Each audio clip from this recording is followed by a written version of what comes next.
Direção defensiva. Um pneu em bom estado de conservação deve possuir sulcos. Esses sulcos, gente, é o mesmo que frisos. São os frisos do pneu. De, no mínimo, alguma coisa de profundidade. Esse 0,6 aqui não existe, tá? Você já pode eliminar ele. Não existe. É 1,6 a medida. E se você perceber, aqui é 1,6 metro. 1,6 metro é mais de 1,5 metro. Nem a roda inteira tem 1,5 metro. Imagina só o friso do pneu. Não faz sentido também, pode eliminar. E aí você ficou em dúvida, é 1,6 centímetro ou 1,6 milímetro? É 1,6 milímetro, letra B de bola a resposta. Lembrando que 1 centímetro tem 10 milímetros. 1 centímetro tem 10 milímetros. Vamos escrever isso aqui, ó. 1 centímetro. Ele tem 1, 2, 3, 4, 5, 6, 7, 8, 9, 10 milímetros. 10 milímetros é 1 centímetro. Cada risquinho desse é 1 milímetro. Beleza? Pneu novo, ele tem mais ou menos isso aqui. Na verdade, ele tem 8 milímetros, um pneu novo. Vou arriscar esses dois de cima aqui, ó. Um pneu novo tem 8 milímetros, então só daqui para baixo. E aí ele vai gastando. Tá lá novinho, tinha 8 milímetros, né? Foi gastando, foi gastando, foi gastando, foi gastando, foi gastando. Quando ele gasta o penúltimo milímetro, sobrou só 1 milímetro aqui, ó. Um pouquinho para cima da metade, a metade aqui, ó, entre 1 milímetro e 2 milímetros, a metade seria 1,5 milímetros. Né? A metade seria 1,5, que é 1,5 milímetro. 1,5. Se chegar em 1,5 já dá multa, tá? Ele tem que estar maior que 1,5. Por isso que 1,6 é o mínimo, que é exatamente um pouquinho maior que 1,5. Sacou? Então, só para você não confundir, eu dei essa aula toda aqui para você entender a diferença de centímetro para milímetro. Ok? Teve dúvida? Volta o vídeo e assiste de novo.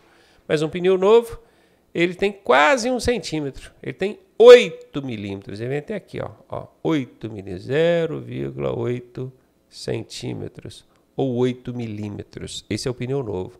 Vai gastando, vai gastando, vai gastando, vai gastando. No último milímetro aqui, meio, já dá multa, não pode. Tem que ser 1,6. Esse aqui é o mínimo, 1,6. Aceitável para você não tomar multa, tá? Questãozinha sobre primeiros socorros, ela traz para a gente o seguinte. Primeiros socorros são ações de emergência que objetivam amenizar o sofrimento da vítima. Amenizar quer dizer diminuir o sofrimento da vítima e evitar o agravamento de lesões. Ao socorrer, o que não fazer? Perceba que aqui a questão está pedindo aquilo que você não deve fazer quando estiver socorrendo uma vítima. Bora ver? Na alternativa A diz o seguinte, sinalizar o local. Tem que sinalizar o local ou não, hein, gente? Sim, então aqui ok. Análise primária e secundária das vítimas envolvidas. Análise é analisar, observar.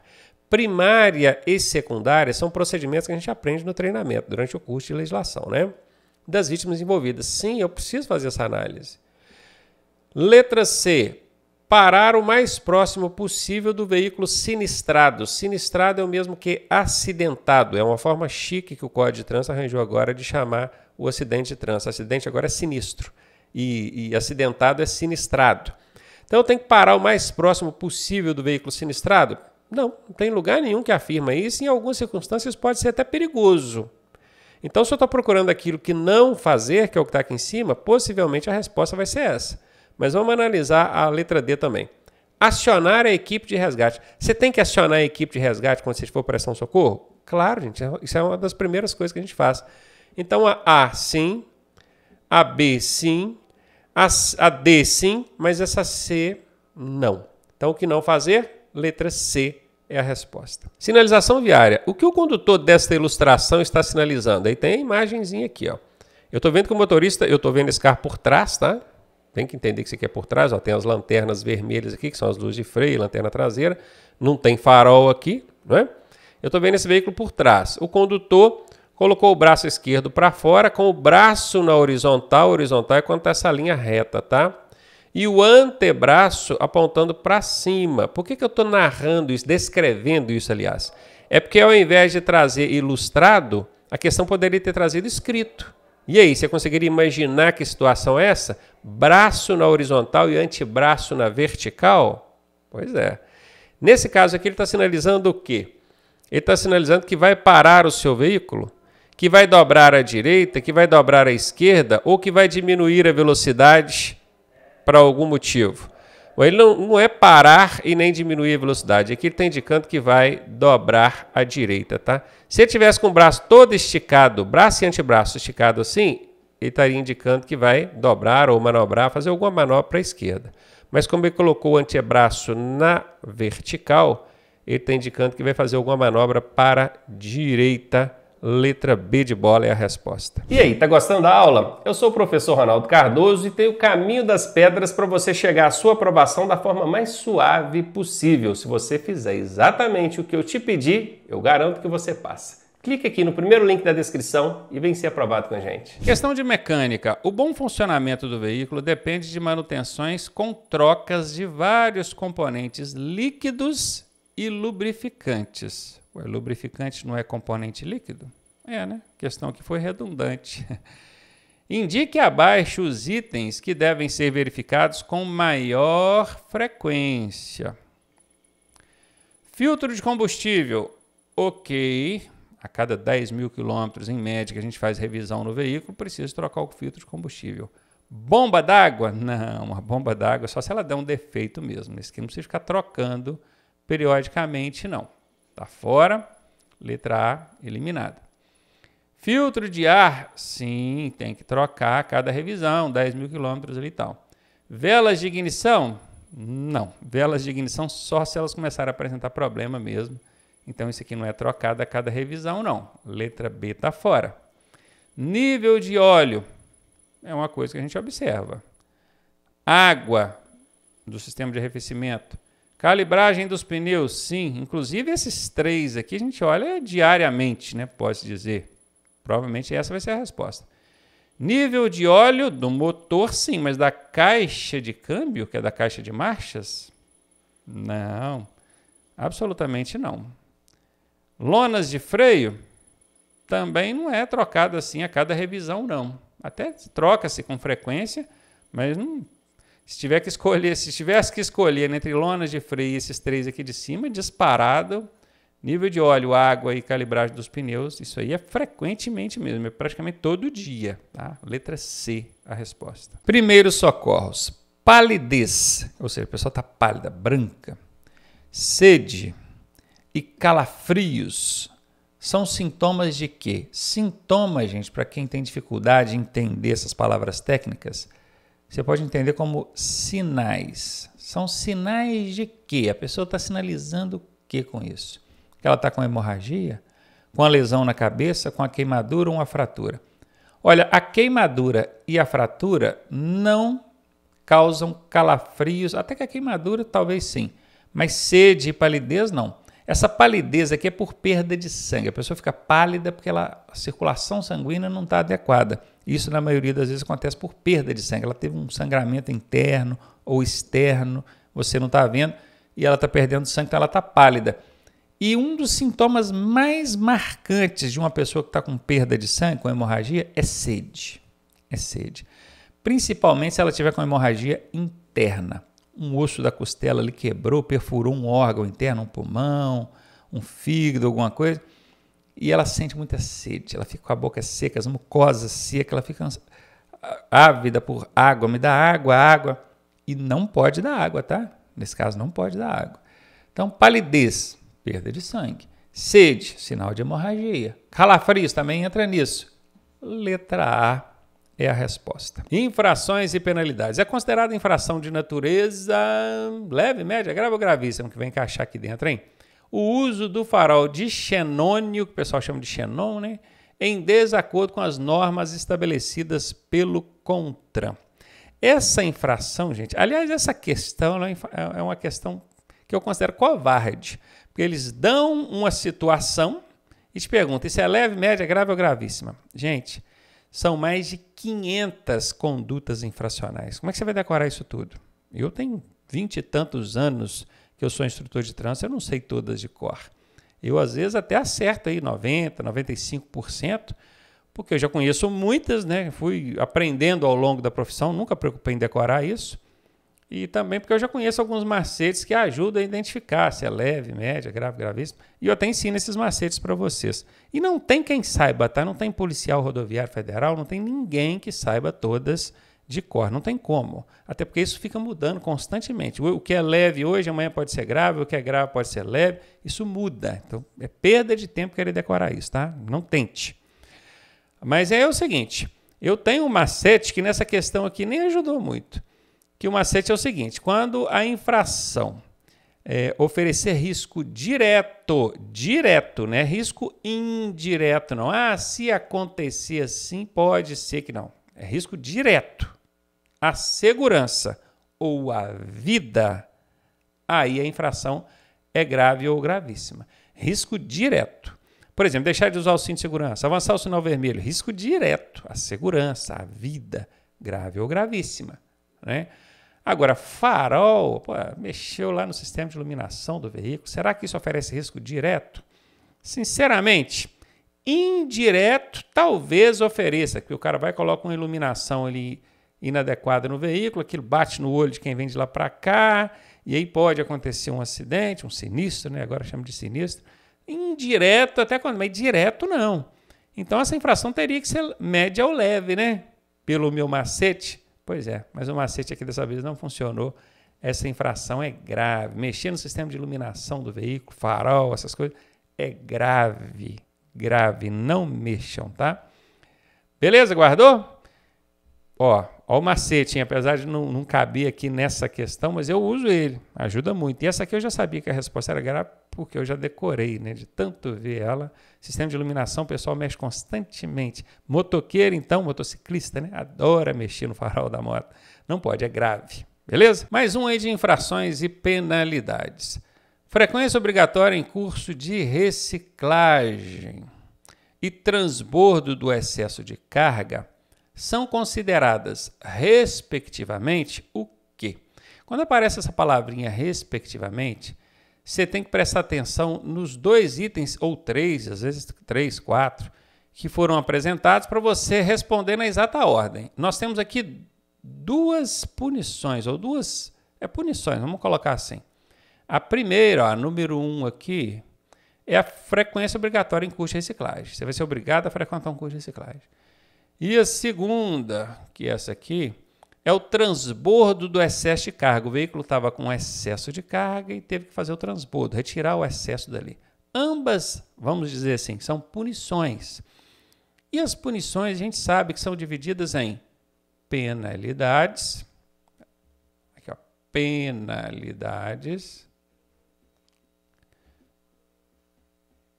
e medidas administrativas. São divididas assim. As medidas administrativas começam com as letras R ou T. E as penalidades não começam com R nem T. Então, vou deixar até riscadinho, porque as penalidades não podem começar com R nem T. E aí, beleza. Está querendo aqui, ó, frequência obrigatória em curso de reciclagem é uma punição. Ela começa com R ou T? Não, começa com F. Então, já sei que ela é uma penalidade. Essa primeira aqui, ó, é uma penalidade. E essa segunda começa com R ou T? Começa aqui, ó, transbordo do excesso de carga. Então, ela é uma medida administrativa. Frequência obrigatória em curso de reciclagem é uma penalidade. Transbordo do excesso de carga é uma medida administrativa. Respectivamente, quer dizer, na ordem que elas foram colocadas, eu tenho que achá-las aqui embaixo. Qual que começa com penalidades? Essa aqui. E depois medida administrativa? Essa aqui. Na ordem certinha. Primeiro a penalidade, depois a medida administrativa. Achei a resposta. Tem gente que responde medida administrativa e penalidade. Ele até acertou, mas ficou fora da ordem. Ficou fora da ordem. Por isso que tem que prestar atenção nesse respectivamente, que tem que ser na ordem que foi dado para você aqui na questão. Bacana? Tá aí, letra C a resposta. Meio ambiente é o tema dessa questão e ela traz para a gente o seguinte: indica que o veículo está produzindo níveis de poluição acima do normal. Escapamento com fuligem. Você olha lá atrás, na saída do cano de descarga, você vê fuligem. saindo pelo escapamento. Aquela fumacinha que evapora, gente, aquilo, na verdade, é só o vapor da condensação do combustível ali chegando no ambiente, tá? Então, aqui você já vê que já evapora imediatamente, aqui não chega a ser ali fuligem, não. Mas quando é aquela fumacinha mesmo que você vê que persiste ali, aí sim, está produzindo um nível de poluição acima do normal. Então, aqui é. Cheiro de combustível também. Nos veículos mais antigos, isso é normal, porque eles não tinham ainda o canister. O canister, que é um absorvente desses vapores de combustível. Os veículos mais novos já são obrigados a ter esse canister. Inclusive, deixa o veículo mais econômico, né, que consome menos combustível, porque ele capta esse vapor de combustível, que estaria se dispersando no meio ambiente, e devolve para o sistema de alimentação queimar. Os veículos mais antigos não tinham isso. Então, você sente, Brasília, Fusca, Variante, Kombi, esses veículos mais antigos, você sente o cheiro de combustível comumente. Mas nos veículos novos não é comum, não, tá? Se você está sentindo, pode procurar um mecânico ali para fazer a manutenção, porque está queimando mais combustível, consequentemente, queimando não, né? Está perdendo mais combustível e poluindo mais, acima do normal. Então, o que também é consumo excessivo de combustíveis. Acabei de falar, a falta do canister mesmo acaba resultando num consumo excessivo de combustível. Mas não é só isso, não. Tem outros motivos também que pode levar a gastar mais combustível que o normal. Se está gastando mais, está poluindo mais. Todas as alternativas acima. E eu sempre digo que quando tenho todas aqui, é 80% de chance desta ser a resposta. Então, se você não sabe mesmo a resposta da questão e quer chutar, chuta com técnica. Tenho a técnica aqui do todas, que funciona em 80% das vezes. Não é 100% não, tá? Mas 80% é bastante coisa. De cada 10 vezes que você utilizar essa técnica, em 8 você vai acertar. Letra D de dado aí a resposta. Sinalização viária. A placa A14, que é essa placa aqui, ó, ela adverte o quê? Primeiramente, eu quero esclarecer que na prova, se cair o código da placa assim, tem que ter a ilustração da placa.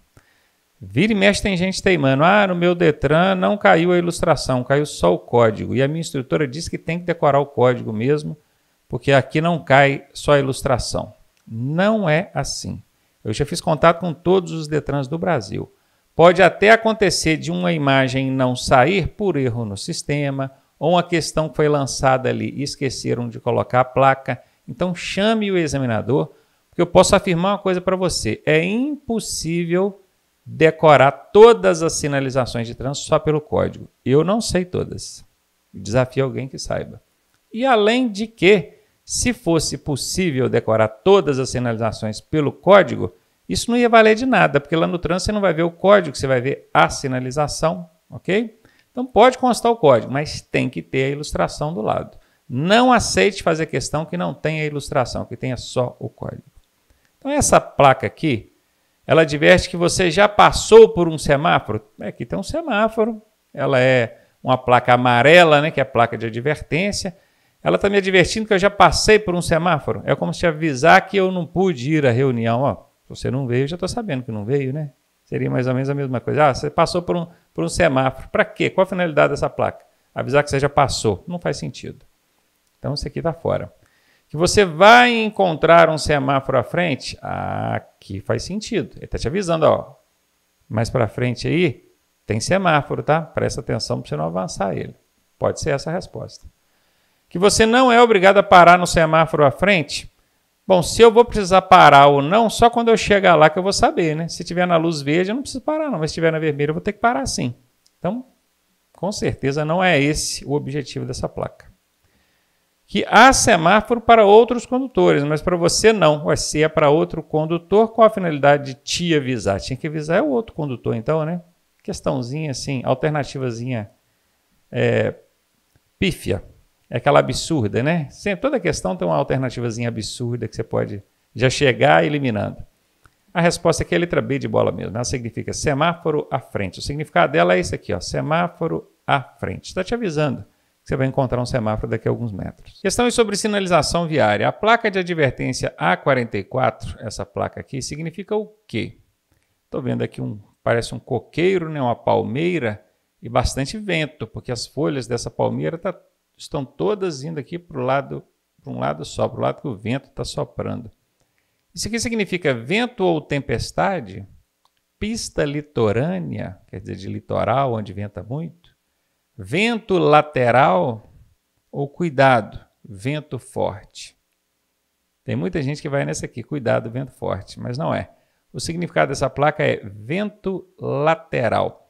Preste atenção, porque às vezes o Detran pergunta o significado, igual apareceu aqui, mas ele pode não perguntar o significado, ele pode perguntar a aplicação. O que você, motorista, entende quando vê uma placa dessa? Aí já seria outro contexto, tá vendo?